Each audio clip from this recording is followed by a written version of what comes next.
Hi, I'm Eki. I'm the cellist of the Artemis Quartet. I'm Vineta. I'm the violinist. I'm Anthea. I'm second violin. And my name is Gregor. I play the viola.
Welcome to the Artemis Quartet. Thank you so much for being here on Living the Classical Life.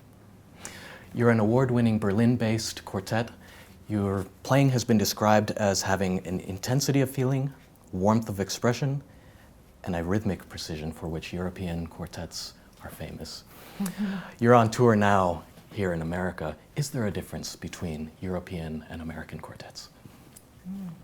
You should answer that Yeah, question. You I'm play the in both. American. You play in I both played in quartets. both, yes. I think in the core of classical music, everything is the same in many ways. And I think the reason that this configuration has worked so easily and so well as an American joining a German quartet, the reason is because we've shared many of the same teachers. Once you get to a certain level, your teachers tend to all be the same. You tend to go to the same areas of the world and you all meet each other. And so, kind of as Gregor has mentioned before, it's a universal truth of the music. And of course there are changes between quartet to quartet, but I don't think there's a change between a nationality and a nationality. I think whatever the quartet develops together is that quartet's truth. Is the specific sound of a quartet formed as a conscious decision? I think it grows with years, and we can't talk of years right now, but it also has to do with the ingredients put to the quartet by its members. The Artemis Quartet has been through a couple of changes, and new members always contribute to the quartet with new elements of sound. So I think it's unconscious. It just happens by meeting, by playing together. Of course, if we look at the music, we have a vision of a sound that we want to create, but we don't shape a sound consciously to say afterwards, this is now the Artemis sound. I think this is something that kind of grows by inspiration, by listening to each other, and by just being different and exploring these differences. Is something lost in a chamber music performance by performing it in a large hall? We never try to actually change our way of playing. If we play in a small room or in a big one, we always just try to be really true with the expression, and first of all think about the emotion, and the sound and the interpretation, everything comes afterwards. The technical tools, it all comes later. The first thing is really the emotional message and just knowing what the piece is about. That's the first question, and I think it doesn't really matter if we play it in a big or a small room. The message is the same. When you're on stage, are you seeking to recreate something that has been arrived at during rehearsal, or are you trying to create something new in the moment? I think there's a little bit of both. Yeah. For sure, we rehearse in order to play better on stage and to make less mistakes, to be more together, to have the same kind of idea about the sound. But a lot of things are also happening on the moment, and there are some surprises every time. Yes. Of course, if in a theater piece an actor in one moment has to be surprised, overwhelmed, or let's say die, the public's not supposed to know that that's coming, but the actor knows very well. He probably knows even in which direction he's going to fall. Everything is perfectly staged, but it has to seem as if he himself is overwhelmed by the events in that moment. And I think that's the same in a quartet. Of course, our interpretations are staged. We have a very clear plan of what we want to do and from where we want to go and to where we want to get.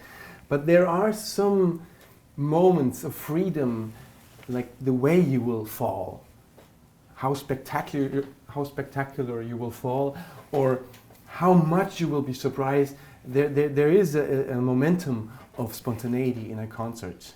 So I think I agree with Vineta. It's kind of both. It's kind of both. Yeah.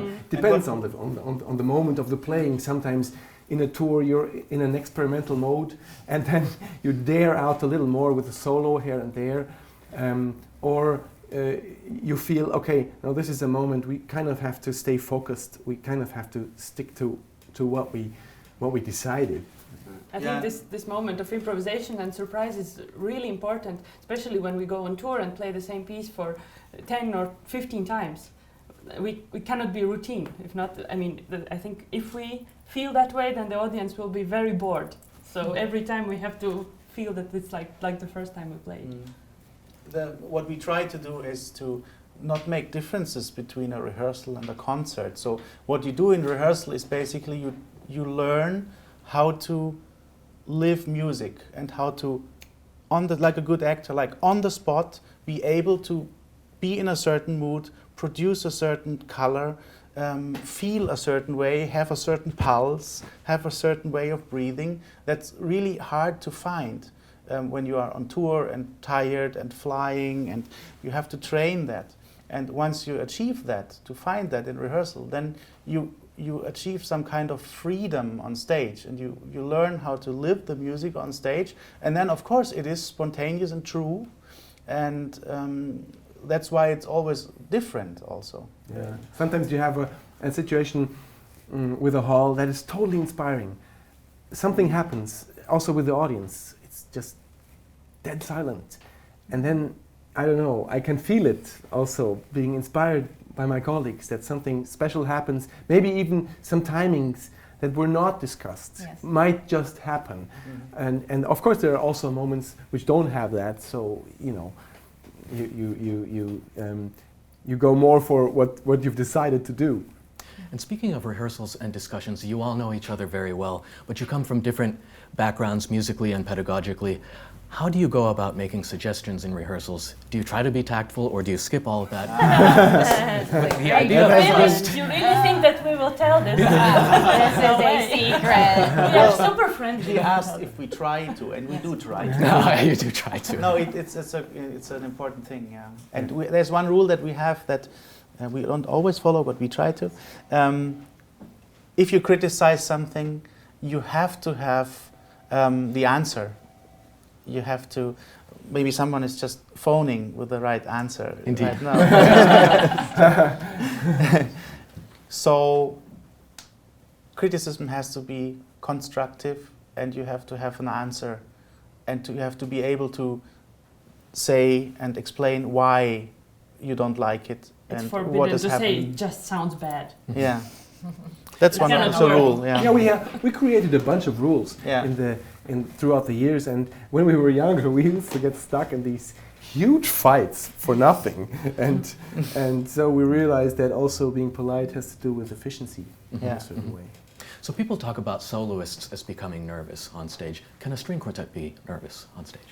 Oh, absolutely. Nervous and excited and anticipating what the next person will be doing. And I think the beautiful thing about a string quartet is that there are constantly things going right and wrong, and often at the same time. And the beautiful thing is when something's not going right, is you feel the warmth around you of people saying, it's okay. I'm going to do something a little extra pretty in just a second.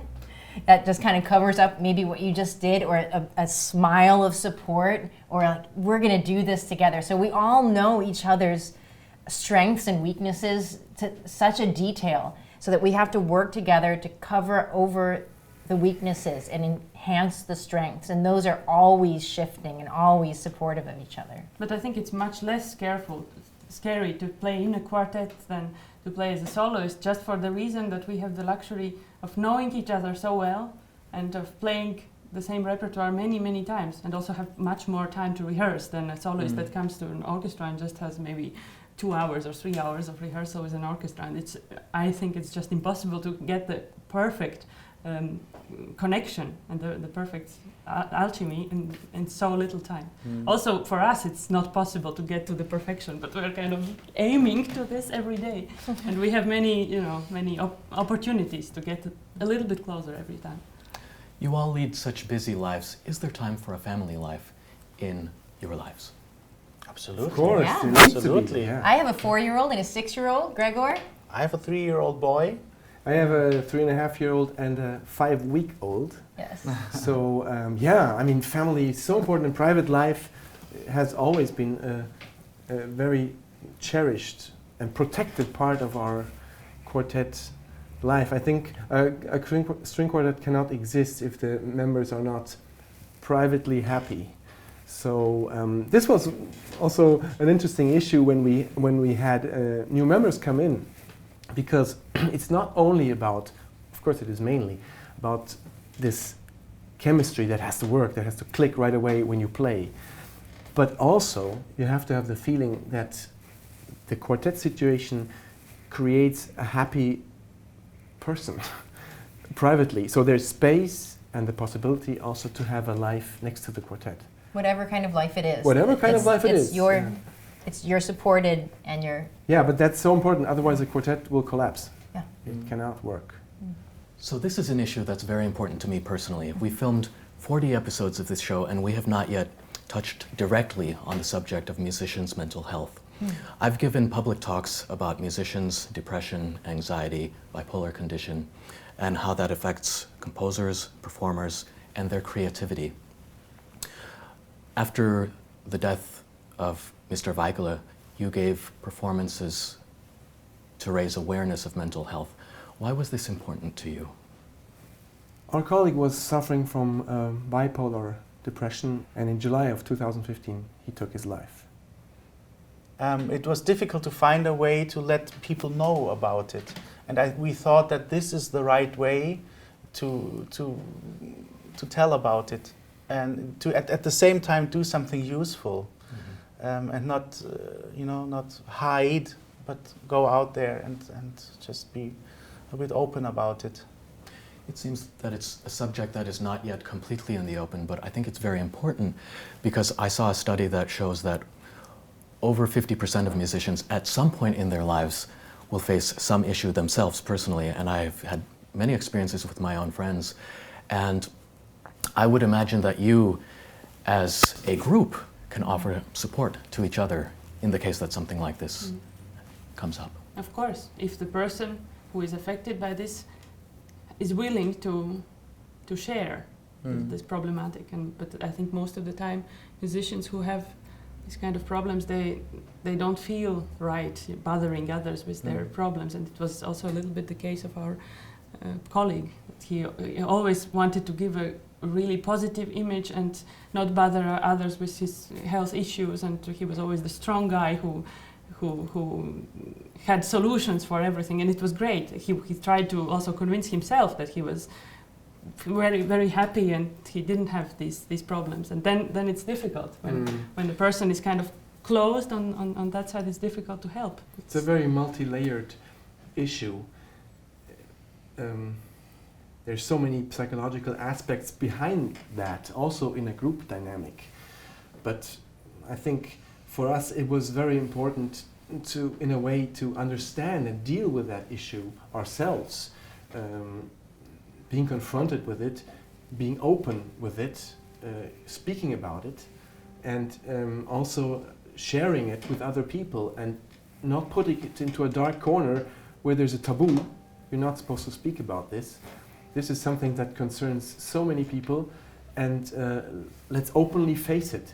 And after we created some awareness, there were so many people coming up to us and telling us about their stories and thanking us for giving them an opportunity to come out or speak about their stories. And I think it's just something we have to do. We have to use this platform we have. It's not a big one, but it's a small public platform that we do have. And if we can help people, not suffering a similar fate like Friedemann did, that would be so much worth every attempt. Can you tell us what he was like as a person and as a musician? Oh my God, it's very hard to sum up, but he was just a volcano, as a guy, a volcano of generosity. That's how I would put it. And expression. Yeah, I mean, as a person, he was like a fatherly character. He always took good care of everyone. And as a musician, he was like, we say in German, a beast of the stage. He was 100% in every moment. I think he enjoyed giving in a double sense, also musically, giving to the audience. And he had an incredible intensity, incredible tenderness, and incredible way of being loving, both as a human, as a musician. Thank you so much for your time, and especially for your performances. Thank you for being here. Thank you very Thank you much. so much. Thanks. Thank you. Thank you. Thank you.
It was fun.